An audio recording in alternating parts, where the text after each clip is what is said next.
I'll call to order the Stillwater Utilities Authority meeting for August 18th, 2025. Trustees, actions on the consent docket. Motion to approve the consent docket. Second. With motion and a second on consent, please vote. We voted 5-0. The consent docket is approved. Item 5, general orders, waste management discussion for downtown improvement plan. Mr. Faulkner.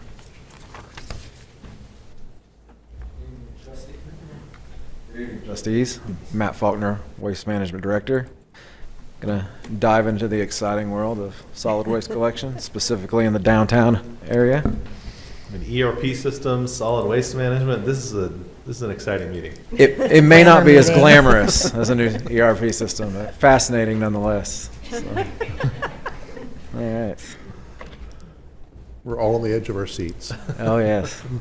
So a little brief introduction of what this downtown waste management plan is. So Waste Management has developed an improvement plan for the downtown corridor between 6th Avenue and 10th Avenue, Husband to Lewis. The proposed plan is to enhance the quality of service and appearance within the alleys of the designated corridor. City staff held 2 meetings with Downtown Merchants Association to discuss the program and to hear feedback. That presentation included an alley-by-alley breakdown. I am not going to put you through that. It is a 45 to an hour-long presentation. We're not going to do that. However, if you would like to see that, I would be more than happy to provide that for you, or any downtown merchants that might be hearing that tonight would like to go over that. I'd be more than happy to go over that with them. It's nice to know it's there. It's there. It's there for you. Really, yes, very much. A few things we'll go through during this discussion. We're going to go through some of the issues that customers and waste management staff have in this area. We'll go over the data that we used for the improvement plan area, and then finally I will tell you the improvement plan, and then we'll have time for questions.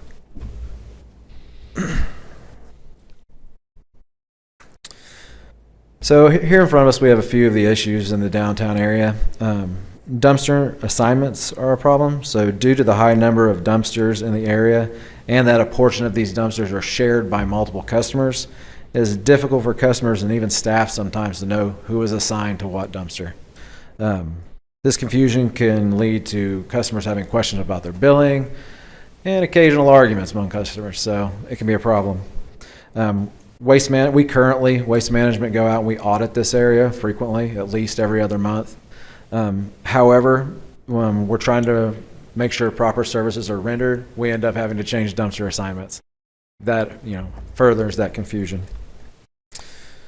Another issue that we have down there are the number of dumpsters. So although there is limited space in these alleys, in some of these alleys there are quite a few dumpsters. In one section in particular, we have 17 dumpsters, and as soon as you enter the alley, there's a dumpster, and it's just a line until you get through there. That causes problems for delivery trucks for the businesses downtown, our waste management staff getting through there in our trash trucks, and just anybody who may travel down that alley. The next issue, and this is a big one even though it may not seem like it, for that specific area, the impact of 1 day a week service is pretty bad there. So although there are a lot of dumpsters, 71 in total in this corridor, over half of them are only serviced 1 day a week. And that's a problem because we run into the issues of smell, overloaded dumpsters. The wind comes through here because we live in Oklahoma, and that litter goes everywhere. And we're only there once a week. So if we get to a dumpster on Wednesday, we clean up around it, or the customers may have cleaned up around it. And then by Wednesday night, that dumpster's over full again. It's a week before we're there. And that can be a problem. Is that 1 day a week service a choice that the customer makes? It can be, or it can just be determined by how many customers currently share that dumpster. Okay. But that's the choice it is right now. It's a choice. Now these other 2 issues, there's not necessarily anything affecting that we can do a whole lot about, but illegal dumpster usage is also a problem in this area. It's a problem in any area where dumpsters have public access, but with this specific situation, the number of dumpsters, it kind of creates an inviting opportunity for people to come down and dump for free. So that's a problem. Top that onto the 1 day a week service, it really becomes an issue. The next issue, we kind of scratched our head for an actual good definition for this, but dumpster divers are a really bad issue down there. It's bad kind of everywhere, but once again, sheer volume of dumpsters down there, the frequency of our dumping kind of allows for people to just kind of pick through these dumpsters, which means we have to clean it up when we get there, or the customers have to clean it up when we get there, and once again, litter up and down the alley. So those are a lot of the reasons why we've developed this downtown plan. Right here, these are kind of the numbers of the area. Once again, this is 6th Avenue to 10th Avenue from Husband Street to Lewis, and this is the alleys within that corridor. So currently, we have 118 customers paying for service in that alley, those alleys. We have 71 dumpsters in the alleys, and we currently service 292 cubic yards of waste each week in that alley. We also service 18 cardboard dumpsters in that alley, and we don't have a whole lot more in this discussion about recycling or the cardboard dumpsters, but I do want to touch on that part of the improvement plan does involve that. So as part of the plan, Waste Management will be replacing the current cardboard dumpsters in the alley. We'll be putting new dumpsters that look very similar to our residential carts, so they will be blue dumpsters, yellow lids. These yellow lids will be locked, and only Waste Management will have access to open the full lid. However, the lids will have a slotted top so cardboard can be broken down and placed in there. Everybody in the downtown area will be able to use those dumpsters for cardboard. They just won't be able to open the tops of them, which we've kind of had a problem with that with the old system, but we want to update that. And then probably spread them out where they're a lot more accessible to everybody in the downtown area. So, How many yards in a dumpster? in this particular corridor, we can only put 2-yard dumpsters in the corridor. So we have 2 4-yards were built recently that are there, but for the most part, it's just 2 yards dumpsters.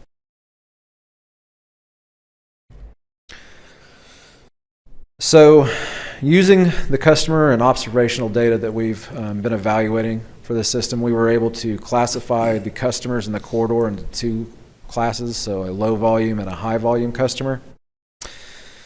The downtown dumpster improvement plan is designed for the low volume customer. They are the customers that see the most impact of the issues we get downtown.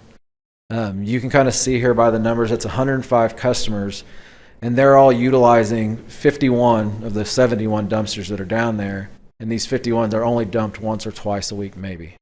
I can actually tell you that 35 are dumped once a week, 14 are dumped twice a week, and 2 are dumped 3 times a week, but multiple people share them, 6 people, so not very many. And they get it collected 134 cubic yards weekly. I'll touch on the high volume just so you know. We only have 13 high volume customers down there. They utilize 20 dumpsters together, and it's 158 cubic yards. So these 13 customers with 20 dumpsters are far exceeding just the low volume customers. Without naming names, can you characterize maybe the kinds of businesses that are higher volume? Absolutely. So think of restaurant hospitality. So that's the best classification for that. So That's what I would have guessed. Yeah. Thank you. And those customers know their dumpster. I mean, they walk out that and they can pinpoint their dumpster. They know what days a week they get taken care of, and they very well know. Okay. But for the plan, they are excluded, and this just impacts the low volume customers. All right. Finally, the exciting part. What is the plan? So first, as part of the plan, we will combine all low volume customers into a downtown shared dumpster. These dumpsters will be labeled and usable by all low volume customers. This should help reduce the dumpster assignment confusion, as they'll just be able to go out and know they can utilize this dumpster. If it may be full, another one that's labeled will be more than acceptable. Any billing questions they may have, those will kind of disappear as well. Next thing, we will remove the current low volume dumpsters and replace them with the labeled dumpsters. Those dumpsters will be serviced, the new dumpsters will be serviced 3 times a week. So this will increase the frequency of dumping and the volume that we're currently dumping for these customers. That increase in frequency and yardage collected will actually be an enhancement to the current services that they have. So we'll be there more often to clean up around dumpsters, to dump dumpsters, empty them, reduce the impacts of smell and overloading. So it'll be quality enhancement for their service. And hopefully the reduced accumulation may keep out the dumpster divers. Next, Waste Management will continue their commitment to cleanliness before and after service. It is already part of our standard operating procedure to clean around dumpster areas, particularly public access dumpsters like these. What that basically means is when we get to a dumpster, we clean up around it, we clean up any mess that we may leave during the dumping process, close lids, put them back where they belong. This also includes the continued observation that we do in this downtown area by Waste Management staff to keep an eye on billing if we need to make adjustments in the future. So the proposed amount of dumpsters may work now, but as businesses come and go, we may have to alter that. And then lastly, customers that are low volume customers will have a single fee. A single fee will be implemented for that this classification of users. Right now, the fees vary all over the place for these users. It'll just be one fee that everybody has to pay that's the same.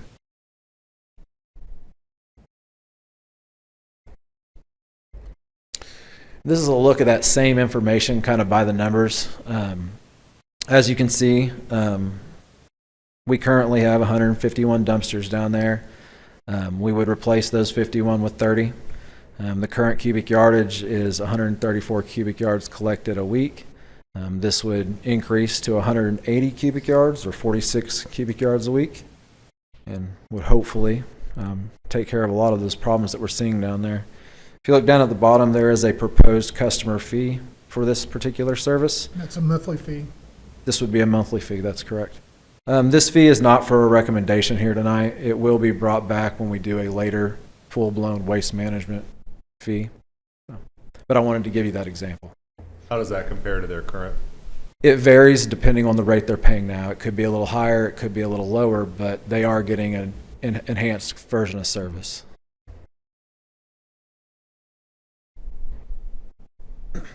All right, any questions? Trustees? How will this be effective? I was just thinking, we've talked about front load dumpsters in the future. That's a great question. So this area is a restricted access area. Front load dumpsters are going to be incredibly difficult in this area, if maybe impossible. So this improvement plan, because we may not be able to do something like that, this improvement plan would still increase the quality of service, where we might not be able to do that with the front load service. On the rates that you showed us, I know you said some people will pay a little more, some people will pay a little less. In terms of projected revenue, is it a hold harmless kind of thing from a revenue perspective, or do we make a little or do we lose a little? So that's a great question. So these rates are kind of, we put these together kind of utilizing the rate package that we've got from our New Gen Strategies who did our rate study. And this is these rates are across the board for what would 32-yard dumpster service 3 days a week divided by the current customers. So we would be about breaking even right where we would need to be. Thank you. Is there like a mapped area that this plan covers? So like if a new business is coming online, how do we know, or how do they know? Yeah, that so when they would come into that corridor between 6th and 10th Avenue, between Husband and Lewis, you're automatically going to have that service in the alley. There's nowhere else to put you. So working with utilities and billing, we've worked with them a little on this.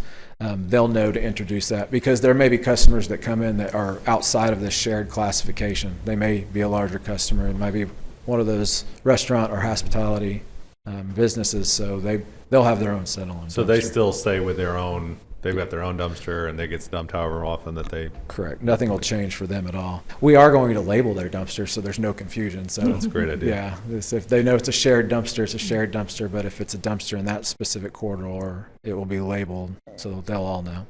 So there'll be some sort of discussion. So if a new business is coming in, need dumpster service, there'd be a discussion about whether they would be a high volume. Correct. Or one of these low volume users in that certain corridor. Correct. And those discussions normally happen outside whenever any kind of commercial business comes in. What type of trash are you generating? What are your expected volumes? So if it was an office building, for instance, it might be lower volumes. It'd be pretty easy to classify. How, going from 51 down to 30, how far does somebody have to walk to empty their trash? It's a good question. So we will be able to evenly distribute these out where you shouldn't have much more of a walk than you do now. If you don't want to go we into should the walk alley more by alley anyway, breakdown, but- you can really see they're not too far away now. It sounds like a dramatic amount, but for instance, we use the alley that has 17 current dumpsters in it. 15 of those dumpsters are dumpsters that would be removed, and we'll add 9. So we're going to go from 15 to 9, but we'll be able to space those out. So think where they're at now and just remove every other dumpster.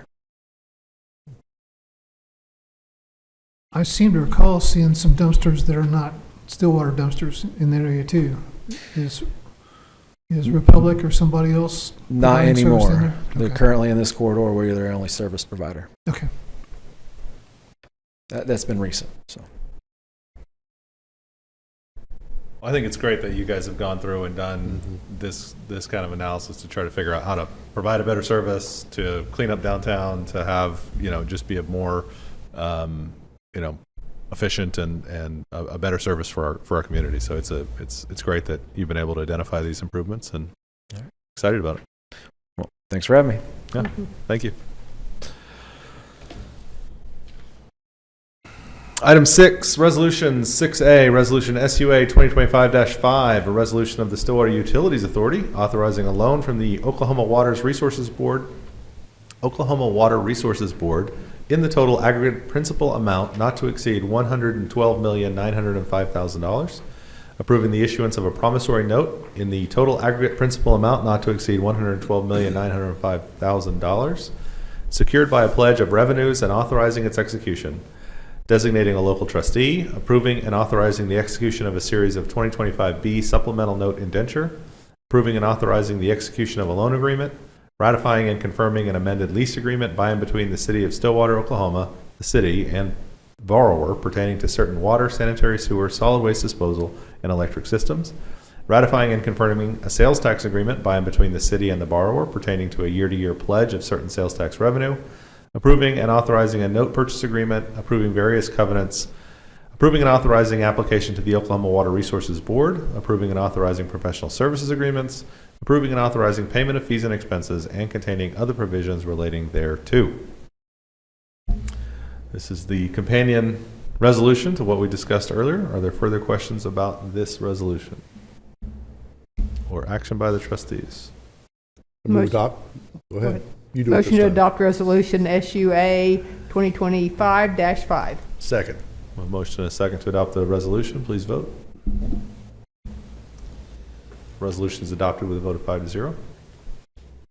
Item B is Resolution SUA 2025-6, a resolution declaring the intent of the Stillwater Utilities Authority to expend certain funds in connection with certain water and wastewater system improvements, with said expenditures to be reimbursed from the proceeds of debt to be incurred by the authority, and containing other provisions related thereto.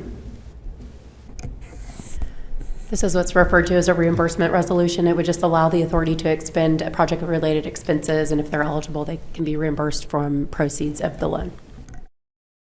Questions, trustees? Or action? Motion to adopt SUA 2025-6. Second.